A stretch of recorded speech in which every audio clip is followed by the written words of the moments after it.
We were offered to take part in the Wider Opportunities scheme about 3 years ago, as were many primary schools at the time, which we were very excited about. I was particularly excited because we're a very small school, and I know that none of our children have lessons outside school.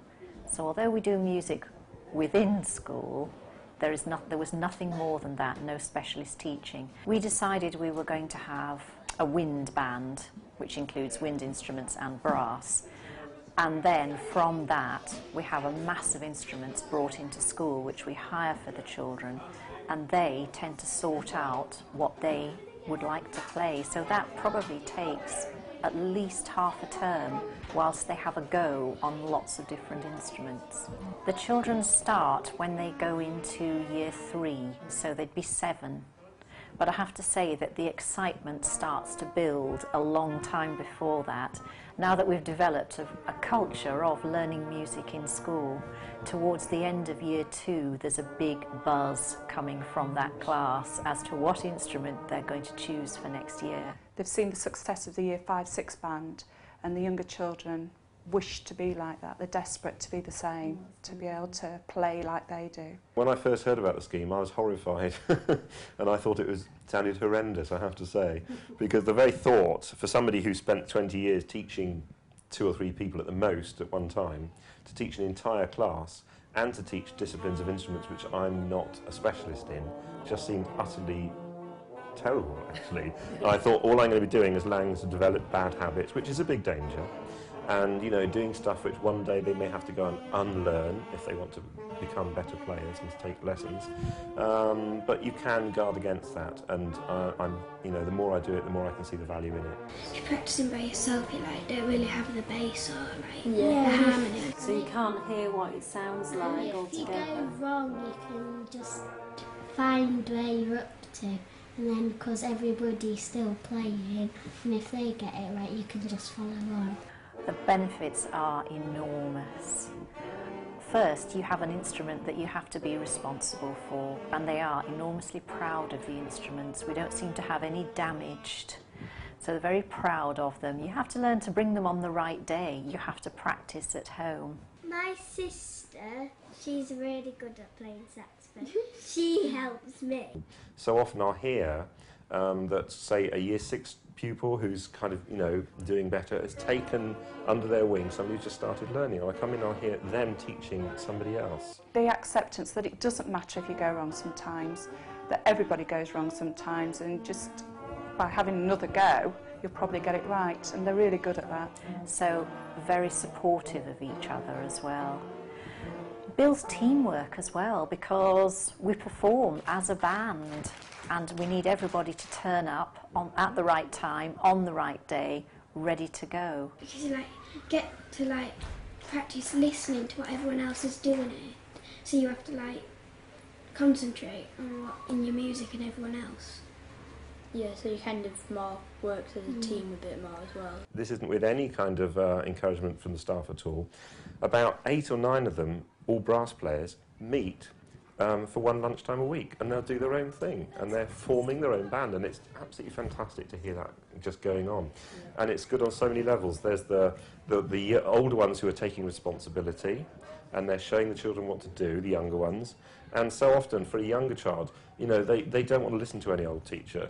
But if there's a peer who they respect, who's saying, look, try holding it like that, blow like that, don't forget to do this, it's like they'll take it in, they'll soak it up. There's really only 2 ingredients, I think, in seeing this be successful. One is obviously the enthusiasm of the teacher who goes in, and they should be kind of enthusiastic and involved with it, but also very much the school.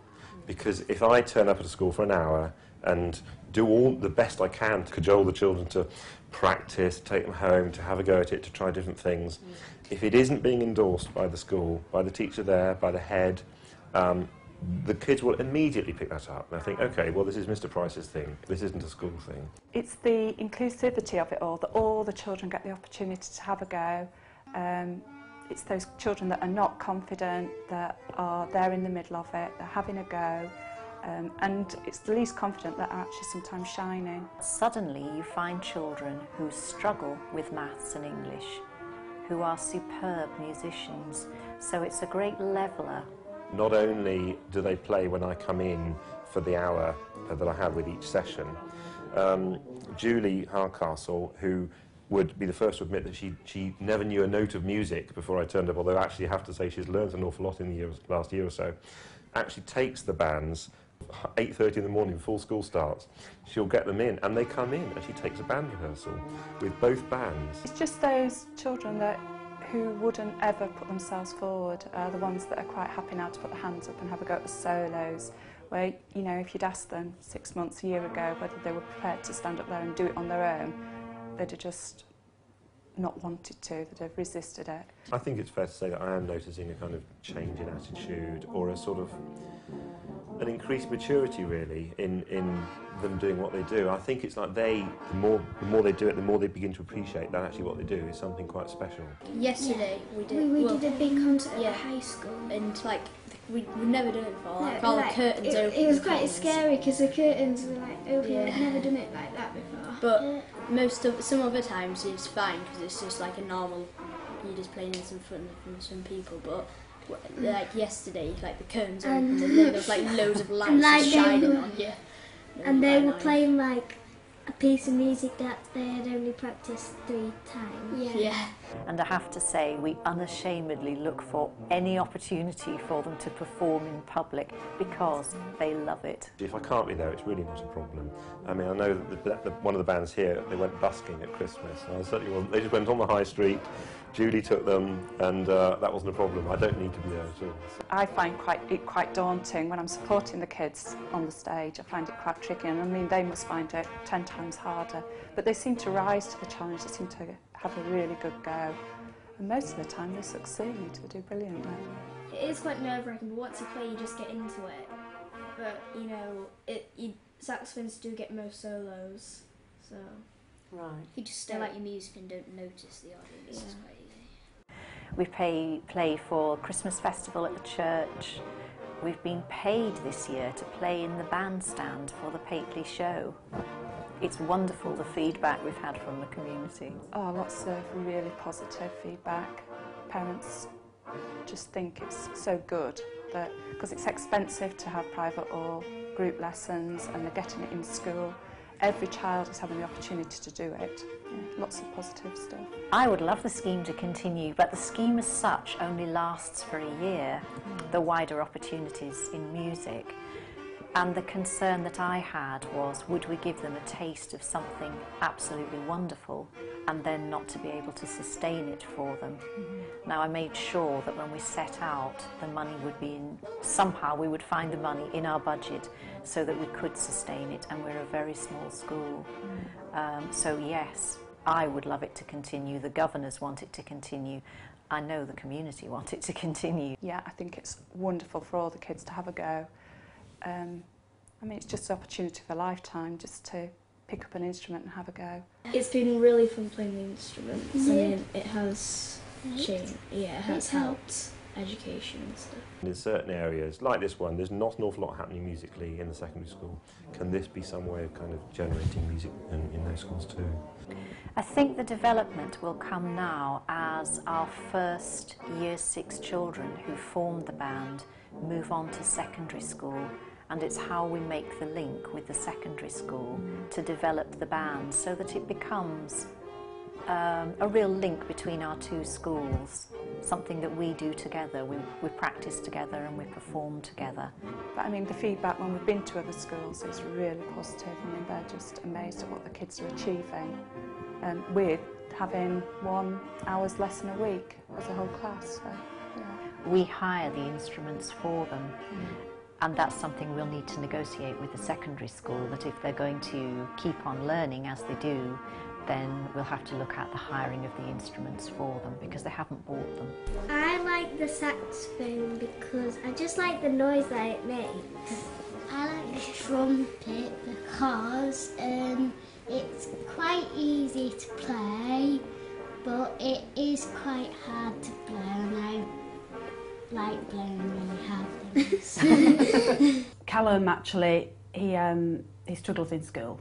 Right. He's got special needs, and his whole confidence has come out, and and he can just find something that he can shine in. He was lacking in confidence and he wouldn't get up in front of a crowd, whereas now he will. Just learning to read music and everything while they're young, and they're also like taking part in a band, so they're working with others, and the music that they're producing now is brilliant. He just loves Mr. Price, his teacher, and he just loves Wednesday and Friday when he's going to have that chance, and dashes into school for 8:30 to do his practice with Mrs. Hardcastle, and the school have just embraced the whole initiative. Giving him something to focus on, Yeah. as well. Yeah, other than I mean, I struggle to get him to do homework, but for him to practice his trumpet just isn't. I think more focused in life, he's got something to focus on and aim for and feel good about. They want to be good and they're really encouraged and they just want to play well. I mean, it's got to help with the small motor skill work as well, with the manipulation side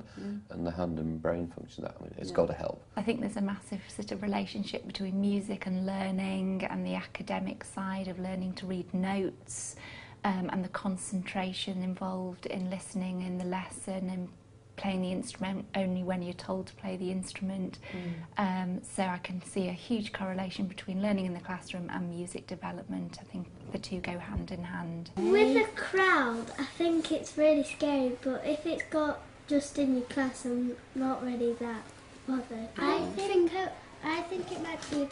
I think it's scary because if you go wrong in the solo and you're like doing a concert or anything, who's going to be there to help you do it? No, I mean, they did a concert last night at the high school in front of... Was he? Absolutely fine. Yeah.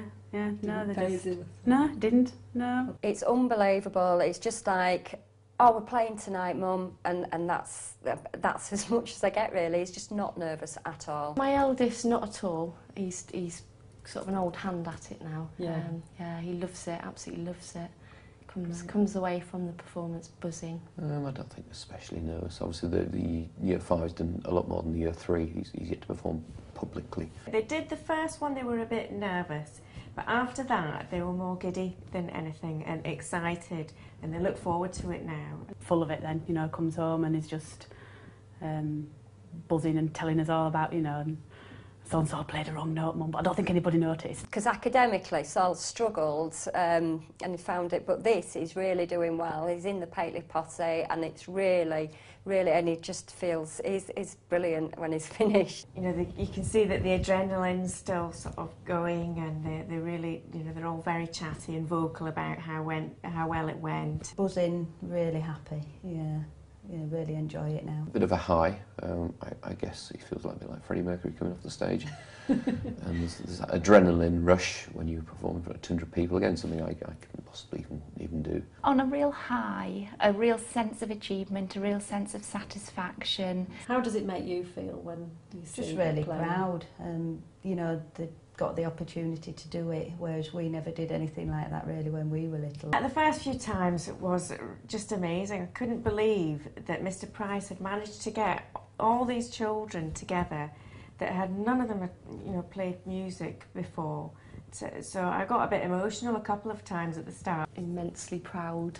Really proud, it does, yeah. And especially when, other people then come up to you and say things to you actually about the performance and things. Yeah, no, it's lovely. Because he's never really, within school, excelled at anything. He's quite a sporty boy, and like I say, he's always on the go, but to see him sit there, and he beams when he's played, you can see in his face, he's so enjoyed it.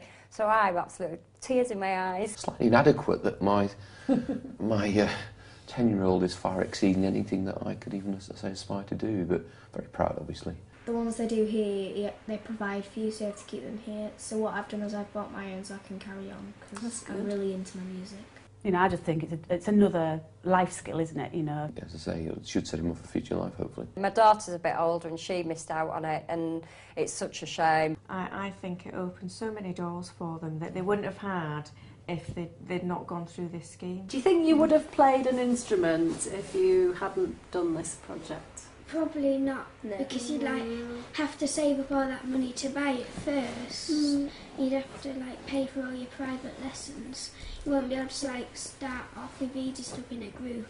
I might have started an instrument, but it wouldn't have been like a tuba or anything. I can hear the phrase recorder coming out, and that's possibly all we would have probably done. Certainly a clarinet and a euphonium, no chance. If they hadn't have done this, we wouldn't have taken up music at all. It is something we would have wanted to encourage. Yeah, and we're a big family of 6, so I've got 4 children. Right. And it wouldn't have really been a priority for us, so for this opportunity to be given to us, it's fantastic. I think it's of huge value to the children in all age groups really, but particularly Key Stage 2. But the younger you can learn an instrument, the better. I think, you know, the whole school are just so proud. It's something that St Cuthbert's now is actually becoming, you know, sort of well known for. It'd be such a shame, such a waste to just stop. Yeah, because they've come on so quickly. He said he likes it because he gets to put a chair in front of him and put his tuba on the chair. There's a lot of cooperation, a lot of thoughtfulness, a lot of caringness, and it just brings out the best in them all. But I think that is very much down